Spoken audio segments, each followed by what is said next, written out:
নমস্কার। বাস্তু আমাদের খুব একটি গুরুত্বপূর্ণ জিনিস। বাস্তু যদি ভালো না থাকে তাহলে জীবনে কেউ এগিয়ে যেতে পারে না। তাই জেনে নিন কি করলে বাস্তু দোষ হয়, এইগুলো এড়িয়ে চলুন। আপনি আপনার বাড়ির যে কলটি আছে, বাথরুম বলুন এবং বাড়ির কল থেকে যদি ফোঁটা ফোঁটা জল পড়ে তাহলে মনে করবেন আপনার বাস্তু দোষ। যদি কলটিকে ছেড়ে রেখে দিন তাহলেই মনে করবেন বাস্তু দোষ আসছে। আর সাবান বক্স অর্থাৎ সাবান কখনো ওপেন খুলে রাখবেন না। বাথরুমে কখনো লাল বালতি রাখবেন না।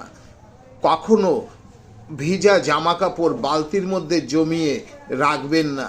এতে আপনার বাস্তু দোষ হবেই হবে। এগুলোকে এড়িয়ে চলুন, দেখবেন তাহলে হয়তো আপনার বাস্তুর সমস্যা থেকে আপনি মুক্তি পাবেন।